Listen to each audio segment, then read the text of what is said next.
Hello everyone.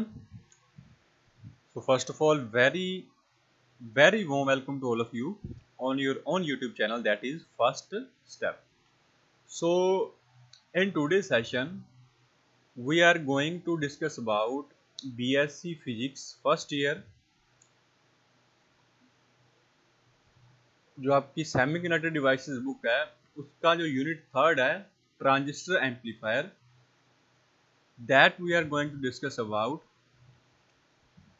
उसका हमने first जो लेक्चर था क्लासिफिकेशन ऑफ एम्पलीफायर्स वो हमने प्रीवियस लेक्चर के अंदर कर लिया, ठीक है। अगर आपने नहीं वीडियोस देख रखी तो वो क्लास ए जो ए बी एम्पलीफायर है वो इम्पोर्टेंट क्वेश्चन है, वो उसको अच्छे ढंग से कीजिए, ठीक है।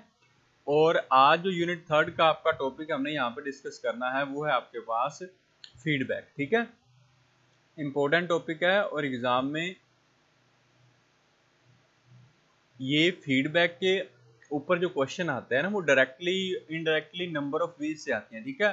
कि फीडबैक है क्या, what do you mean by positive feedback, what do you mean by negative feedback, find the expression for voltage gain, ठीक है। तो इस टॉपिक में से आपको एक तो हो सकता है 4 मार्क्स का क्वेश्चन मिल जाए और हो सकता है आपको 6 मार्क्स का क्वेश्चन मिल जाए, ठीक है। और जनरली जो क्वेश्चन आए हुए हैं वो है नेगेटिव फीडबैक क्या है, उसके एडवांटेजेस क्या हैं और एक्सप्रेशन फॉर वोल्टेज गेन, ठीक है। तो आज फिर हमने जो आपका यूनिट थर्ड है इसका डिस्कशन करना है बच्चे, ठीक है। जो एम्पलीफायर्स हमने बेसिक एम्पलीफायर के बारे में फर्स्ट जो आपका टॉपिक किया था, classification of amplifiers on the basis of Q point, उसको अच्छे ढंग से कीजिए, ठीक है। और नेक्स्ट अपना जो है आज वाला टॉपिक है दैट इज योर फीडबैक, ठीक है। तो ज़्यादा हम टाइम वेस्ट नहीं करेंगे इंट्रोडक्शन के ऊपर, चलो देखते हैं क्या है आपके पास फीडबैक क्या चीज़ है, ठीक है। हाँ जी, अब देखिए that is feedback in amplifiers. अब इसके अंदर क्या है बच्चे, when a fraction of the output when a fraction of the output of an amplifier is fed back to its input circuit, ठीक है। This process is called feedback. That means कि जब आप क्या करोगे, आप आउटपुट का कोई फ्रैक्शन, दैट मीन्स आउटपुट का कुछ पार्ट आप क्या कर रहे हो, आउटपुट का कुछ पार्ट आप इनपुट में दोबारा दे रहे हो, तो उसको क्या बोलते हैं, that is known as feedback, ठीक है। बिल्कुल सिंपल है। When you are supplying a part of your output signal to the input again, that is known as feedback in amplifiers, ठीक है। तो अब देखो, अब ये हो रहा है कि आप क्या कर रहे हो, आप आउटपुट को इनपुट में दे रहे हो, तो इसका मतलब जो आपकी इनपुट होगी फिर वो थोड़ी सी आउटपुट पे डिपेंड करेगी ना। That means it means input slightly depends on the output. तो आपकी जो इनपुट है वो आउटपुट पे फिर डिपेंड करेगी, क्लियर है। तो क्या है फीडबैक का मतलब क्या है कि अगर आप अपने आउटपुट के सिग्नल को अगेन क्या करते हो, इनपुट में फेड करते हो, दोबारा से उसको इनपुट में दोबारा से अप्लाई करते हो उस सिग्नल के पार्ट ऑफ सिग्नल, ठीक है। सारा नहीं अप्लाई करना आउटपुट का signal, fraction of the output, आप थोड़ा सा पार्ट क्या अप्लाई कर रहे हो, कहाँ पे, इनपुट पे अप्लाई कर रहे हो, तो वो आपके पास इनपुट पे दे रहे हो, तो उसको बोलते हैं फीडबैक इन एम्पलीफायर्स। तो अगर हम आउटपुट को इनपुट पे दे रहे हैं तो इट मीन्स क्या होगा वहां पे, अगर आप आउटपुट को इनपुट पे दे रहे हो तो इट मीन्स एक चीज तो यहाँ पे डेफिनेटली है कि आपके पास जो इनपुट है वो किसके ऊपर डिपेंड करेगी, input slightly depends on output. ये तो बिल्कुल फिक्स है कि जो आपकी इनपुट है वो किसके ऊपर डिपेंड करेगी, आउटपुट के ऊपर डिपेंड करेगी, ठीक है। इसमें कोई प्रॉब्लम तो नहीं है, ठीक है। अच्छा, अब देखो नेक्स्ट मेरे पास क्या है, नेक्स्ट आपके पास आएगा कि जो फीडबैक होती है एम्पलीफायर्स के अंदर, अगर हमने जो फीडबैक एम्पलीफायर जनरेट करना है, दैट इज फीडबैक, जो आपके पास एम्पलीफायर है दैट इज फीडबैक एम्पलीफायर। अगर आपने फीडबैक एम्पलीफायर को जनरेट करना है बच्चे, तो इन दैट केस आपके पास दो बेसिक कंपोनेंट होंगे, एक तो आपका एम्पलीफायर होगा, ठीक है, और दूसरा आपके पास क्या होगा, दैट इज फीडबैक सर्किट, ठीक है। एक एम्पलीफायर होगा और उसी एम्पलीफायर के अंदर आपने क्या कनेक्ट करना है, आपने एक फीडबैक सर्किट को कनेक्ट करना है, ठीक है।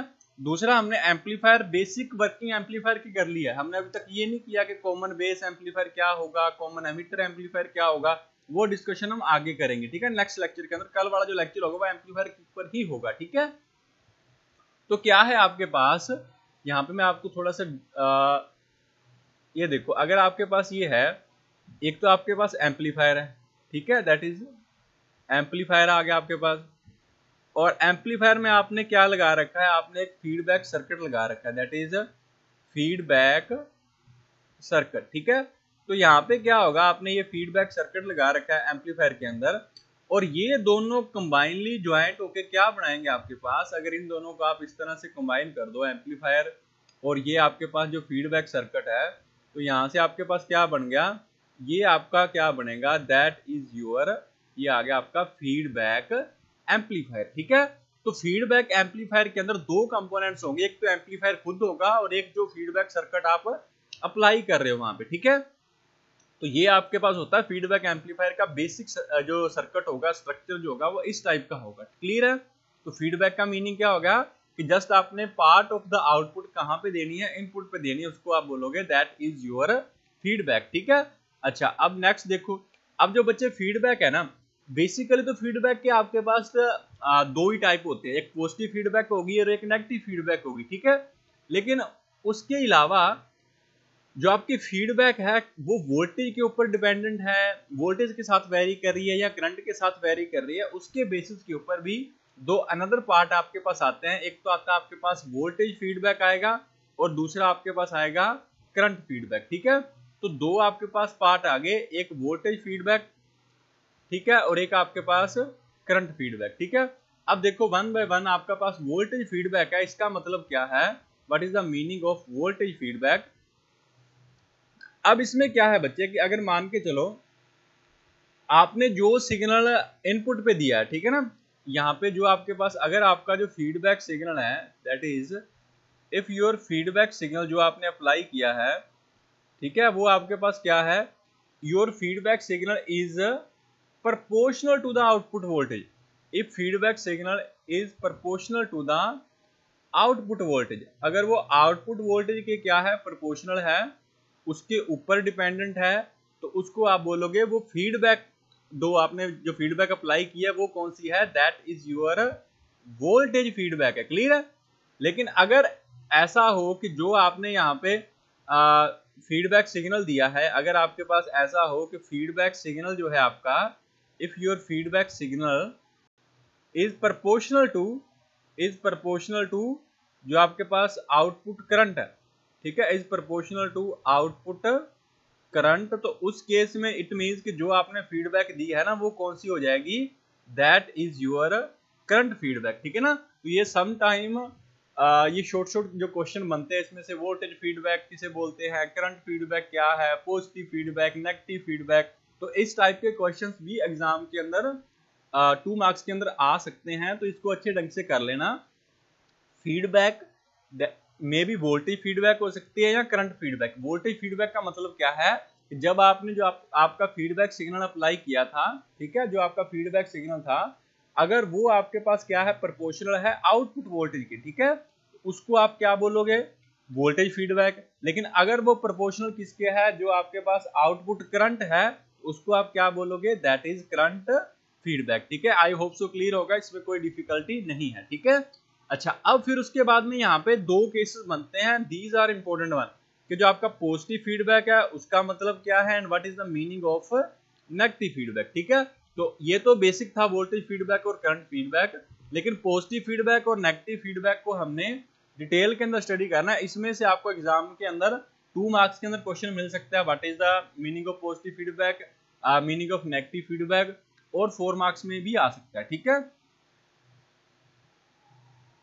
अच्छा, तो अब देखो फर्स्ट ऑफ ऑल आ गया पॉजिटिव फीडबैक। अब देखो पॉजिटिव फीडबैक के अंदर मेरे पास क्या होगा, फर्स्ट ऑफ ऑल जो आपके पास पॉजिटिव फीडबैक है ना, दैट इज फर्स्ट पॉइंट देखो इसका, when feedback signal is in phase with input signal. जो आपकी पॉजिटिव फीडबैक किसे बोलते हैं कि जब आपने जो आपका फीडबैक सिग्नल है ये वाला, that is your feedback signal, अगर आपका जो फीडबैक सिग्नल है वो फेज के अंदर है विद योर इनपुट सिग्नल, ठीक है। अगर ये दोनों आपके पास क्या है, एक दूसरे के साथ फेज के अंदर है, तो उसको आप पॉजिटिव फीडबैक बोलते हैं। जैसे यहाँ पे देखो, ये ऊपर वाला जो फर्स्ट वन है ये आपका इनपुट सिग्नल है, दिस वन। ये नीचे वाला जो सेकंड वन है ये आपका कौन सा है, that is your feedback signal, और दोनों फेज के अंदर है। ये देखो इसका पॉजिटिव साइकिल आ रहा है, ठीक है, और इसका भी क्या आ रहा है, पॉजिटिव साइकिल आ रहा है। इन दोनों का एम्पलीट्यूड सेम होगा, ये यहाँ पे कोई केस नहीं है, ठीक है, लेकिन इन दोनों का आपके पास फेज क्या है, वो सेम है, दोनों पॉजिटिव साइकिल ही आ रहे हैं सेम टाइम के ऊपर, ठीक है। इसको मैं एक बार रब कर रहा हूँ यहाँ से, ठीक है। अच्छा, अब दूसरा क्या है, यहाँ पे मैंने लिखा हुआ है वोल्टेज और करंट, ठीक है। ये वाई एक्सिस जो होगी, ये वाली जो आपके पास ब्लू कलर जो वाई एक्सिस है, ये यहाँ पे वोल्टेज भी हो सकता है और करंट भी हो सकता है, ठीक है। वो डिपेंड करेगा कि आपका जो वोल्टेज फीडबैक दे रखी है या करंट फीडबैक दे रखी है, ठीक है। और ये जो एक्स एक्सिस है वो टाइम के साथ है, this one is with T है, ये आपके पास टाइम एक्सिस है, ठीक है। तो फर्स्ट पॉइंट के अकॉर्डिंग क्या है, पॉजिटिव फीडबैक का मतलब क्या होगा, अगर इनपुट सिग्नल और आपका फीडबैक सिग्नल है बोथ हैविंग सेम फेज, इसका पॉजिटिव साइकिल है तो इसका भी पॉजिटिव साइकिल है, इसका नेगेटिव साइकिल है तो इसका भी आपके पास क्या है, नेगेटिव साइकिल है, ठीक है। तो ये आपके पास क्या है, पॉजिटिव फीडबैक है। तो अगर दोनों फेज के अंदर होंगे तो ओवरऑल गेन को क्या करेंगे, इंक्रीज करेंगे। तो यहाँ पे लिखा हुआ है इट विल इंक्रीज द, जो आपके पास ओवरऑल गेन होगा उसको ये क्या करेंगे, इंक्रीज करेंगे, सिंपल सी बात है, ठीक है।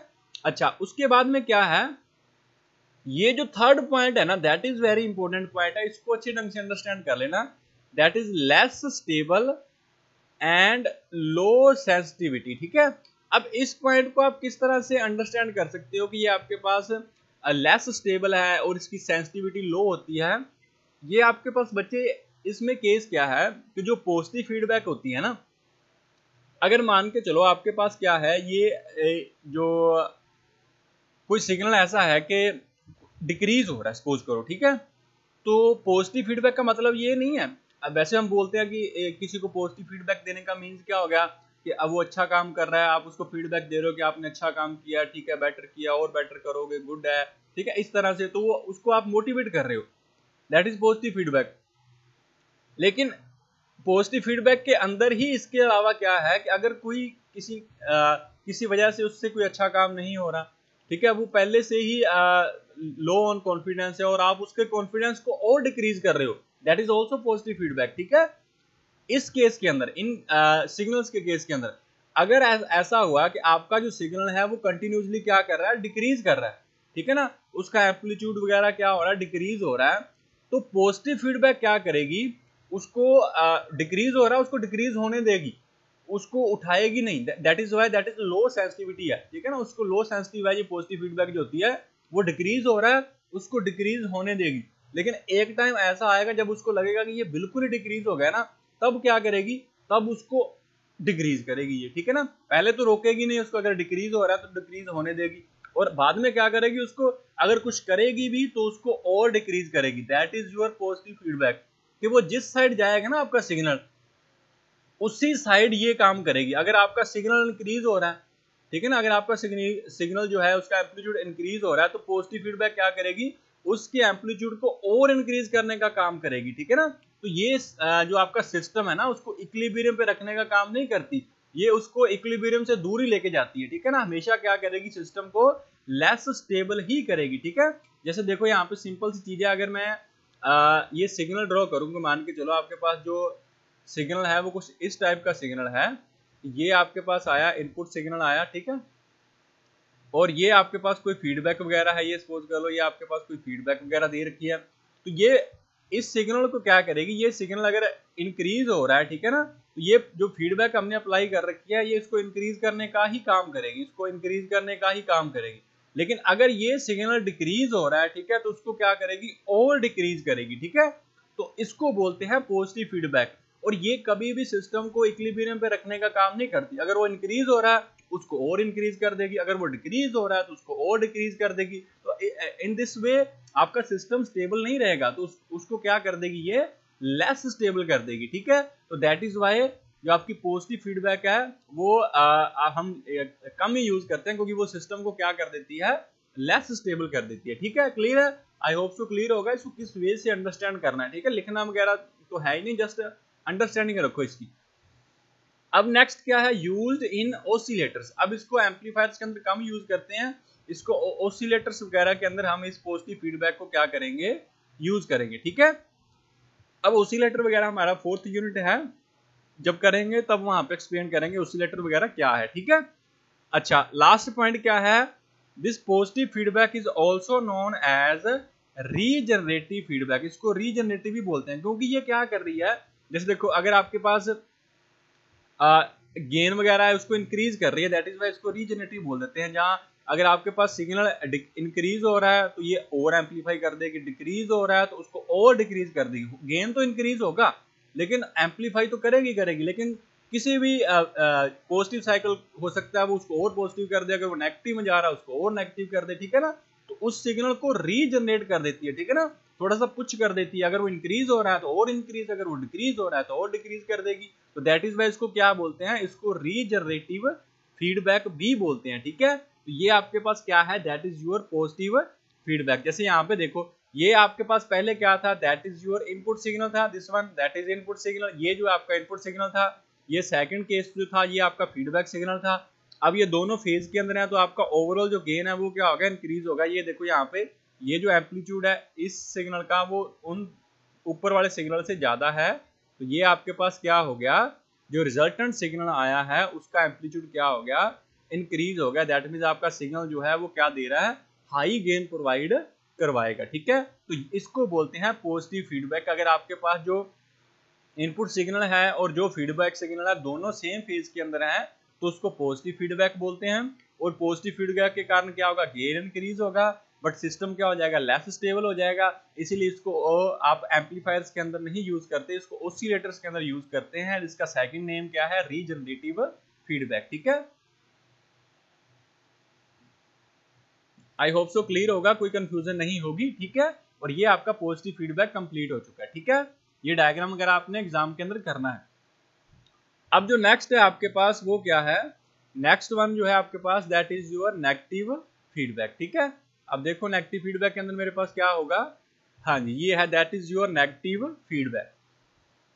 अब इसके अंदर क्या है, नेगेटिव फीडबैक के अंदर अगर आपके पास ऐसी सिचुएशन है when feedback signal is out of phase, when feedback signal is out of phase with the input signal. देखो हमने पॉजिटिव फीडबैक के अंदर क्या किया था, जब दोनों सिग्नल सेम फेज के अंदर होते हैं तो पॉजिटिव साइकिल पॉजिटिव फीडबैक बोलते हैं।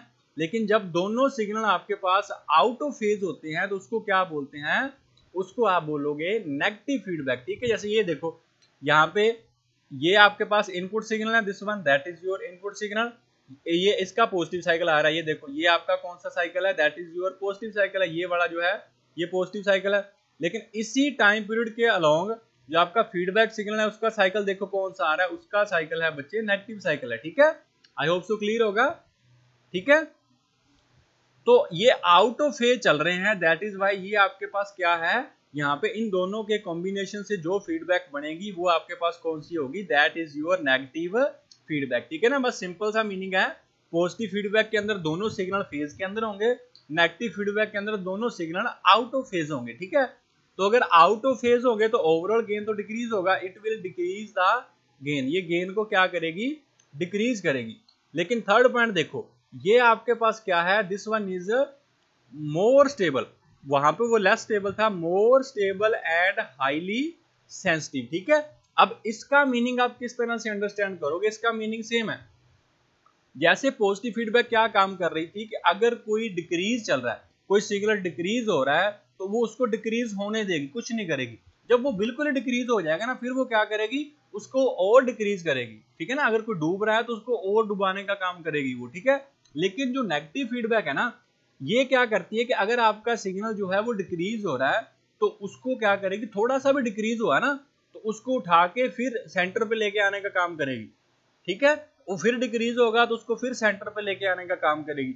अगर वो इंक्रीज हो जाएगा तो उसको डिक्रीज करने का काम करेगी, फिर सेंटर पे लेके आने का काम करेगी। तो ये जो नेगेटिव फीडबैक है ना ये हमेशा इक्विलिब्रियम को मेंटेन करने की कोशिश करती है। लेकिन जो पॉजिटिव फीडबैक थी वो क्या कर रही थी, अगर वो इंक्रीज हो रहा है तो उसको और इंक्रीज कर देगी, इक्विलिब्रियम स्टेट से और दूर ले जाएगी। अगर वो डिक्रीज हो रहा है तो उसको और डिक्रीज कर देगी, ठीक है। लेकिन नेगेटिव फीडबैक क्या करती है, अगर सिग्नल डिक्रीज हो रहा है तो जैसे ही वो डिक्रीज होगा उसी वक्त वो काम करेगी और उसको इंक्रीज करेगी। दैट इज वाई ये इसकी सेंसिटिविटी क्या है, हाई सेंसिटिव है। इसलिए सिस्टम आपके पास स्टेबल कंडीशन के अंदर रहेगा। जैसे सिग्नल डिक्रीज होगा वो फिर उठा लेगी, अगर वो इंक्रीज होगा उसको थोड़ा सा नीचे कर लेगी, ठीक है। तो ये आपके पास more stable and high sensitive हो गया, ठीक है। आई होप सो इस चीज को अच्छे ढंग से समझ चुके होंगे कि more stable, high sensitive, less stable का यहाँ पे मीनिंग क्या है, ठीक है ना। ये जस्ट पॉजिटिव फीडबैक का मतलब ये नहीं है कि आपने किसी ने अच्छा काम किया ना उसको फीडबैक दे रहे हो, ठीक है, और मोटिवेट हो जाएगा, वो भी है, और नेगेटिव सेंस के अंदर भी होता है ये, ठीक है, क्लियर है। तो इसीलिए ये ज्यादा स्टेबल है। That is why used in amplifiers के अंदर इसको आप क्या करते हो, यूज करते हो। ये एम्पलीफायर्स के अंदर भी यूज होगा, ठीक है। आई होप सो क्लियर होगा। अब इसके अंदर गेन डिक्रीज हो रहा है, दैट इज वाई इसको क्या बोलते हैं, also known as degenerative feedback, ठीक है ना। क्योंकि जो सिग्नल को क्या कर रही है, जो आपका इनपुट सिग्नल था उसका ओवरऑल जो गेन है उसको डिक्रीज कर रही है, तो उसको डीजेनरेटिव फीडबैक भी बोलते हैं, ठीक है। तो ये आपके पास क्या है, दैट इज डीजेनरेटिव फीडबैक। अच्छा, अब इसके अंदर देखो, ये आपका इनपुट सिग्नल था, ये हमने पहले किया, हर केस के अंदर आएगा इनपुट सिग्नल। उसके बाद में एक आपने उसको फीडबैक सिग्नल दिया, लेकिन ये दोनों आउट ऑफ फेज हैं। ये आपका पॉजिटिव साइकिल है, ये आपका नेगेटिव साइकिल है। तो दोनों एक दूसरे के ऊपर जब कंबाइन वगैरह होंगे तो आपके पास जो रिजल्टेंट सिग्नल मिलेगा वो आपको क्या मिलेगा, उसका जो एम्पलीट्यूड होगा इनपुट सिग्नल का डिक्रीज हो जाएगा। ये देखो, ये जो आपका पॉजिटिव साइकिल आया है, ये आपका जो पॉजिटिव साइकिल था इसका एम्पलीट्यूड ज्यादा है, लेकिन जैसे ही ये पॉजिटिव आया है रिजल्टेंट साइकिल का, इसका एम्पलीट्यूड क्या आया है, कम आया है ना, as compared to your input signal. Change आपका इनपुट सिग्नल के अंदर ही होगा बच्चे। फीडबैक सिग्नल ने तो जस्ट प्रोवाइड करनी है फीडबैक, हो सकता है वो पॉजिटिव फीडबैक हो सकता है वो नेगेटिव फीडबैक हो। तो ये आपके पास क्या आ गया, ओवरऑल जो आपके पास ये एम्पलीट्यूड था वो डिक्रीज हो गया as compared to input signal, ठीक है। तो इसीलिए इसको क्या बोलते हैं, also known as degenerative feedback. लेकिन पॉजिटिव के अंदर क्या था, पॉजिटिव फीडबैक के अंदर ये रिजल्टेंट का एम्पलीट्यूड था वो इंक्रीज हुआ था, इसलिए उसको जनरेटिव फीडबैक बोलते हैं, ठीक है। तो माइंड में रखना इसको, एग्जाम के अंदर हो सकता है पॉजिटिव नेगेटिव फीडबैक लिखा हुआ ना मिले, वहां पे आपको लिखा हो कि जनरेटिव फीडबैक क्या होती है, डीजनरेटिव फीडबैक क्या होती है। तो इस चीज को भी अच्छे ढंग से कर लेना, ठीक है, हो जाएगा। अच्छा, अब नेक्स्ट देखो,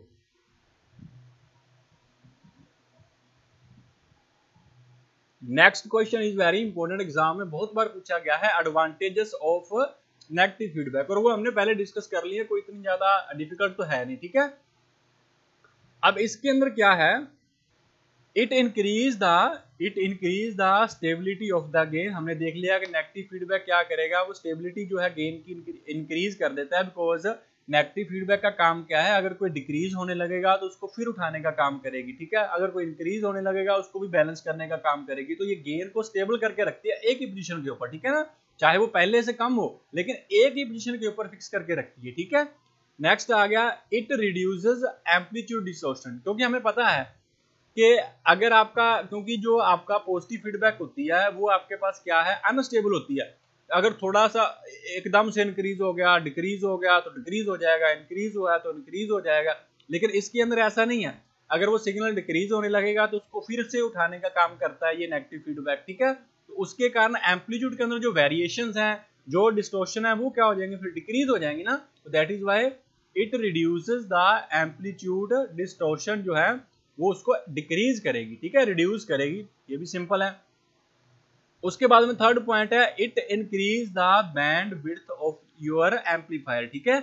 ये हम नेक्स्ट जो लेक्चर है उसके अंदर डिटेल से करेंगे कि ये जो बैंड विड्थ वगैरह कैसे इंक्रीज होगी, क्या डिक्रीज होगी, वो हम आगे करेंगे। जस्ट इसको एक बार याद कर लो, ठीक है। नेक्स्ट मेरे पास क्या है, it reduces noise in the output, और ये नॉइज को भी क्या करती है, डिक्रीज कर देती है। तो एम्पलीट्यूड डिस्टॉर्शन को कम कर रही है तो नॉइज को भी डिक्रीज कर देगी, ठीक है। तो ये आपके पास क्या है, एडवांटेजेस ऑफ नेगेटिव फीडबैक है। तो इनको अच्छे ढंग से कर लेना। एग्जाम के अंदर जो इंपॉर्टेंट क्वेश्चन आया हुआ है वो ज्यादातर आता है नेगेटिव फीडबैक है क्या, what are the advantages of negative feedback, ठीक है ना। तो ये अच्छे ढंग से कर लेना। अगर इन एक दो आप पॉइंट्स को एक्सप्लेन भी कर पाओ तो बेटर है, ठीक है, कि वो गेन को, स्टेबिलिटी को इंक्रीज कैसे कर रहा है, एम्पलीट्यूड डिसटॉर्शन डिक्रीज कैसे हो रहे हैं, तो ये थोड़ा सा एक्सप्लेन कर दोगे तो बेटर है, अदरवाइज ये तो कम से कम आपको लिखना ही लिखना है। तो ये आपके पास एडवांटेजेस हो गए नेगेटिव फीडबैक के। नेगेटिव फीडबैक क्या थी हमने वो भी कर लिया। आई होप सो क्लियर होगा, किसी को इसके अंदर कोई कंफ्यूजन नहीं होगी, ठीक है, क्लियर है। चलो अब देखते हैं हम नेक्स्ट अपने पास क्या है एक्सप्रेशन जो है that is for voltage gain. Voltage gain के लिए आपके पास क्या एक्सप्रेशन होगा, तो वो देखो आपकी स्क्रीन के ऊपर है, that is expression for voltage gain.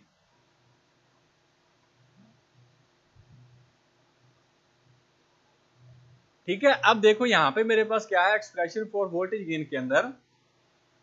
First of all जो ये आपका फर्स्ट डायग्राम है आपकी स्क्रीन के ऊपर वाला जो डायग्राम है, डायग्राम नंबर 1 जो है,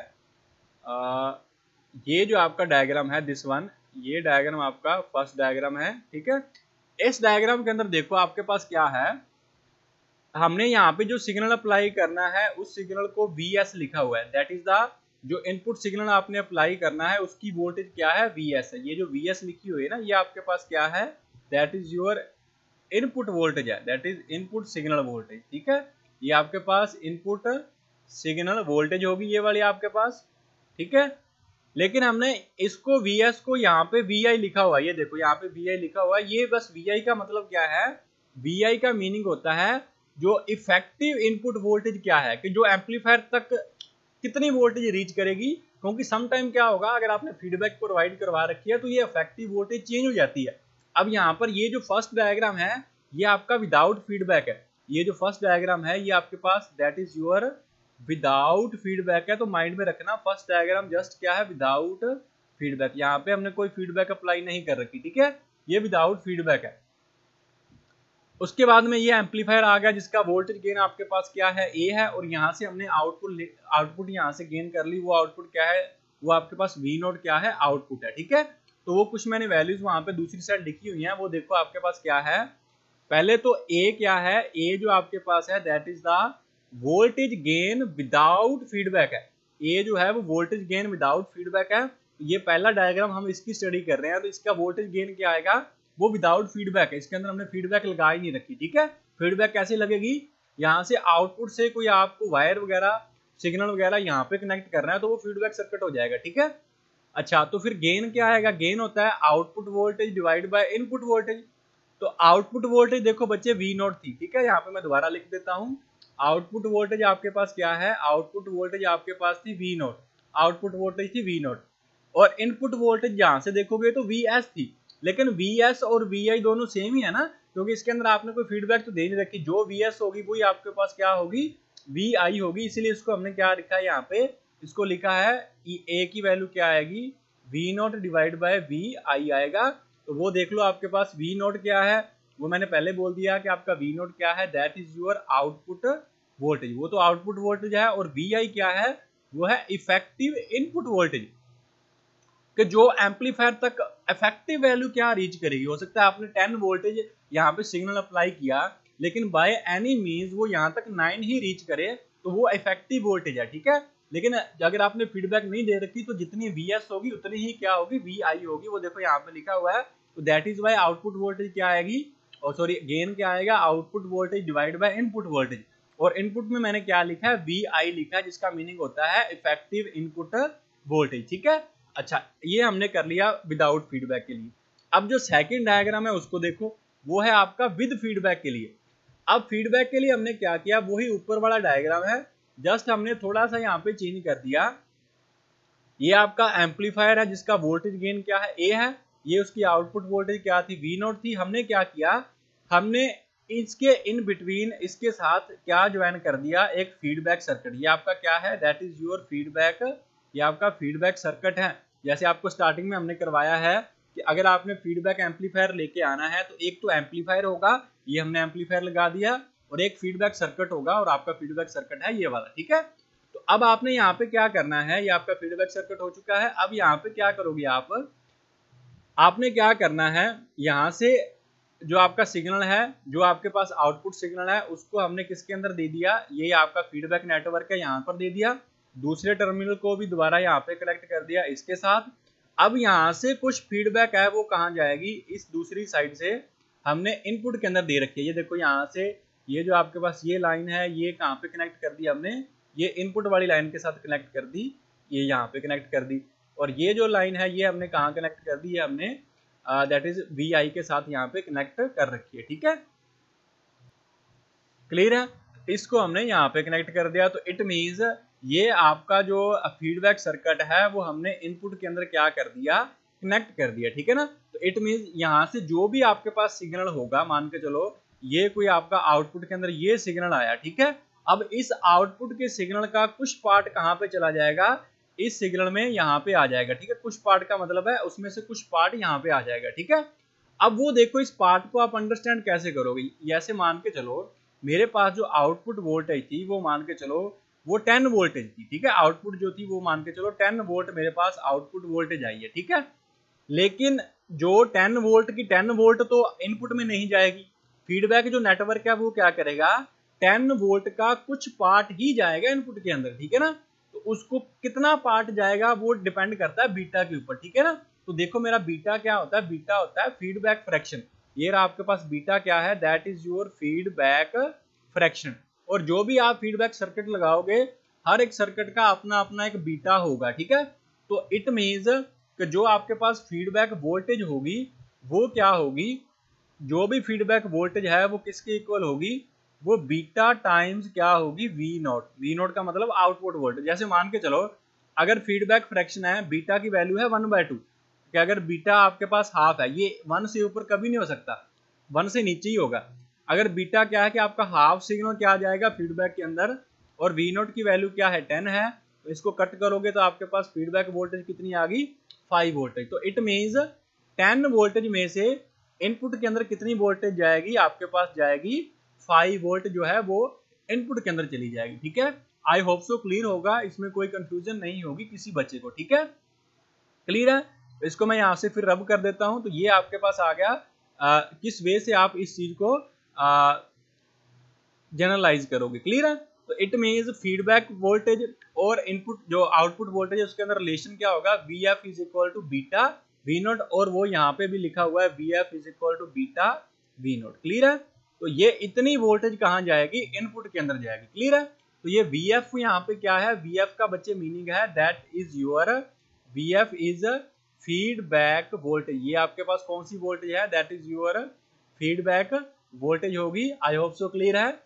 अब हमने करना है विदाउट फीडबैक, तो आपकी वोल्टेज क्या होगी, आउटपुट वोल्टेज जो है जो इनपुट वोल्टेज है और वो VS जो है दोनों सेम होंगी। ठीक है, लेकिन अगर आपने फीडबैक अप्लाई कर रखी है तो उस केस में ये सिचुएशन चेंज हो जाएगी। तो उस केस में सिचुएशन क्या आएगी वो देखो मेरे पास यहाँ पे क्या है, ये देखो अगर आपने फीडबैक अप्लाई कर रखी है तो उस केस में क्या होगा मेरे पास, अगर आपने फीडबैक अप्लाई कर दी, देखो हमने पहले भी ये चीज दे रखी है कि अगर आप फीडबैक अप्लाई करोगे तो चलो देखो ये डायग्राम देखो, हाँ अब आपने फीडबैक अप्लाई की, यहाँ से कुछ सिग्नल का पार्ट इसके थ्रू कहाँ आ गया, इस साइड आ गया, इनपुट के ऊपर आ गया। ठीक है, तो पहले वोल्टेज थी VS, लेकिन अब क्या होगी, VS के अंदर कुछ ऐड भी हो गया, VF ऐड भी होगा ना। तो मान के चलो अगर हमने पॉजिटिव फीडबैक दे रखी है तो आपके पास जो इफेक्टिव जो वोल्टेज है जो इस एम्पलीफायर तक पहुंचेगी VI, वो फिर क्या हो जाएगी, VS तो पहले ही आ रही है, ये तो आएगी आएगी, लेकिन इस साइड से ये भी वोल्टेज आ गई। ठीक है ना, दोनों वोल्टेज ऐड हो जाएंगे। ठीक है, तो इसलिए VI क्या आ जाएगी, इफेक्टिव इनपुट वोल्टेज क्या है, VS ये सिग्नल वोल्टेज है जो हमने पहले अप्लाई कर रखी थी विदाउट फीडबैक, ये वो है, और प्लस में जो फीडबैक अप्लाई की है उसकी वोल्टेज क्या है, वो आ गई आपके पास VF। I hope so clear होगा, सिंपल सा मैथ है कि यहाँ पे VI क्या होगा, VS तो पहले भी आ रहा था, अब ये VF एक्स्ट्रा आ गया, तो VS प्लस VF दोनों ऐड हो जाएंगे, वो आपके पास क्या आ गया, VI आ गया। ये ऐड होंगे या माइनस होंगे वो डिपेंड करेगा कि आपने पॉजिटिव फीडबैक दे रखी है या आपने नेगेटिव फीडबैक दे रखी है। ठीक है, ये आपके पास VI आ गया। अच्छा, अब VI ये सेम रहेगा VI, अब VS है VS भी सेम रहेगा। अब फीडबैक वोल्टेज की वैल्यू क्या होती है वो देखो ये लिखी हुई, फीडबैक वोल्टेज आपके पास होता है beta times of V not, तो इसकी वैल्यू यहाँ पे पुट करो, ये आ गया आपके पास बीटा V नॉट। ठीक है, अब नेक्स्ट देखो, अब हमें पता है कि जो गेन होता है वो क्या होता है, गेन जो होता है वो होता है आपके पास आउटपुट वोल्टेज डिवाइड बाय जो इनपुट वोल्टेज थी, that is effective input voltage. तो यहाँ से V नॉट की वैल्यू फाइंड कर लो, ये वी आई उस साइड जाएगा तो ये क्या आ गया, ए वी आई आ गया। ठीक है, अब क्या करना है आपने, हमने वी आई की वैल्यू ऊपर फाइंड करके रखी हुई है, ये वी आई की वैल्यू उठा के इस इक्वेशन के अंदर आपने पुट करनी है। ठीक है, तो देखो अब इस इक्वेशन के अंदर पुट करोगे वैल्यू को, तो ये मेरे पास क्या आ गया, ये आपका वी नोट है तो वी नोट सेम रहेगा, ए आपका गेन था तो गेन आपके पास सेम रहेगा, वी आई की वैल्यू ये वाली थी, ये वाली उठा के यहाँ पे पुट कर दो, ये आ गया वी एस प्लस में बीटा वी नोट। ठीक है, अब वी नोट जो सेम आपके पास वेरिएबल्स है उसको एक साइड ले जाओ, ये वी नोट पहले उस साइड था, इसमें से ये beta V naught multiply by A दूसरी साइड चला जाएगा, ए बीटा वी नोट। अब इस साइड क्या बचेगा, ए वी एस, ये आ गया आपके पास ए वी एस। ठीक है, अब जो कॉमन आ रहा है यहाँ से देख लो, इस इक्वेशन के अंदर आपके पास वी नोट कॉमन आ रहा है, यहाँ पे भी वी नोट है, यहाँ पे भी वी नोट है, तो वी नोट कॉमन ले लो, क्या बचा 1 माइनस ए बीटा, और इक्वल टू क्या आएगा, दूसरी साइड तो आपके पास राइट साइड क्या रहेगी, सेम रहेगी, उसमें कोई चेंज नहीं होगा। ठीक है, तो यहाँ से क्या करो, इस वी एस को इस साइड ले आओ, तो ये आ गया V naught divide by V S, और ये 1 माइनस ए बीटा इसको राइट साइड ले जाओ, तो ये क्या बन गया, A divide by 1 minus A beta. ठीक है, तो ये आ गया V naught divide by V S. अब देखो, अब हमने गेन फाइंड करना है, तो अब आपके पास जो, अगर सिंपल केस में गेन क्या होगा, जो सिंपल केस के अंदर गेन होता है ना, वो गेन तो हमेशा यही होता है, output voltage divide by input voltage. ठीक है, that is output voltage divide by input voltage. तो आउटपुट वोल्टेज क्या थी, डायग्राम देखो, आउटपुट वोल्टेज तो थी वी नोट और इनपुट वोल्टेज थी वी एस। चलो मैं इसका कलर चेंज कर देता हूं, आउटपुट वोल्टेज आपके पास थी वी नोट और इनपुट वोल्टेज हमेशा से ही वी एस थी, वो कभी वी आई थी नहीं, वो तो इफेक्टिव है। इनपुट हमेशा वी नोट थी, आउटपुट हमेशा वी नोट थी और इनपुट हमेशा क्या थी, वी एस थी। तो जब हमने विद फीडबैक अगर हमने गेन फाइंड करना है, तो वो क्या होगा, आउटपुट हमने कितनी दे रखी है और इनपुट कितनी दे रखी है, इनपुट कौन सी है, वी एस है। तो दैट इज वाई यहाँ पे आपके पास न्यू जो गेन आएगा विद फीडबैक आएगा, वो क्या है, इट मीन्स जो गेन आएगा विद फीडबैक, जो गेन होगा वो क्या होगा, output voltage divide by input, यहाँ पे वी एस यूज करनी है, तो उसको बोलोगे that is gain with feedback आएगा, आउटपुट वोल्टेज डिवाइड बाय जो इनपुट वोल्टेज है, और इनपुट कौन सी है, वी एस है, ना कि वी आई है, वी आई इफेक्टिव है। ठीक है, तो ये आ गया आपके पास गेन आ गया V naught divide by V S. तो अभी हमने फाइंड किया कि V naught divide by V S क्या होगा, दैट इज ये रहा, V naught divide by V S, उसकी वैल्यू क्या है, A divide by 1 minus A beta. तो यहाँ पे वैल्यू पुट करो, तो ए एफ जो आपके पास गेन आएगा विद फीडबैक, एफ का मतलब है फीडबैक, वो आ गया A divide by 1 minus A beta, और ये किसके लिए है, ओनली फॉर पॉजिटिव फीडबैक। ठीक है, ये पॉजिटिव फीडबैक के लिए गेन आया है, लेकिन अगर आपका फीडबैक हो बच्चे नेगेटिव, तो नेगेटिव के अंदर गेन तो यही होगा ए एफ, उसकी वैल्यू चेंज हो जाएगी, वो आएगा A divide by 1 plus A beta हो जाएगा, that is for negative feedback के लिए आपके पास आंसर आएगा ये। ठीक है, तो देयर इज नो नेसेसिटी के आपको दोनों फाइंड करके दिखाने हैं, एक पॉजिटिव फीडबैक के लिए फाइंड कर लो और उसको जनरलाइज कर देना कि नेगेटिव फीडबैक अगर होगी तो आपके पास जो गेन की वैल्यू आएगी वो क्या आएगी, that is a divide by 1 plus A beta. ये आपके पास किसके लिए है, that is for your negative feedback के लिए आएगा। ठीक है, तो आई होप सो सभी बच्चों को यहाँ पे क्लियर होगा कि किस वे से ये वोल्टेज गेन फाइंड करोगे। ये बहुत इंपॉर्टेंट क्वेश्चन है, ये एग्जाम में नेगेटिव फीडबैक वाले से ज्यादा क्वेश्चन ये पूछा जाता है डायरेक्टली 4 या 6 मार्क्स के अंदर कि ये जो वोल्टेज गेन है वो फाइंड करिए विद फीडबैक के लिए, वोल्टेज गेन आपके पास क्या आएगा। ठीक है, आई होप सो क्लियर होगा। अगर फिर भी कोई प्रॉब्लम हो बच्चे तो कमेंट सेक्शन के अंदर अपनी क्वेरीज वगैरह डाल देना। ठीक है, देख लेंगे इसको। ठीक है, तो ये आपका टॉपिक जो है फीडबैक वाला वो कंप्लीट हो चुका है, एंड आई होप सो कि आपको एग्जाम के अंदर इसमें से डेफिनेटली एक क्वेश्चन जरूर मिलेगा, मे बी फीडबैक क्या है, may be positive feedback, negative feedback, उसके एडवांटेजेस आ जाएं, और यहाँ ये जो एक्सप्रेशन है ये तो मोस्ट इंपॉर्टेंट है ही है। ठीक है, तो अच्छे ढंग से कर लेना आपके पास। ठीक है, तो मिलते हैं फिर बच्चे नेक्स्ट जो आपका सेशन है, नेक्स्ट लेक्चर है, उसके अंदर एम्पलीफायर डिस्कस करेंगे, कॉमन बेस या आपका कॉमन एमिटर एम्पलीफायर। ठीक है बच्चे, थैंक यू।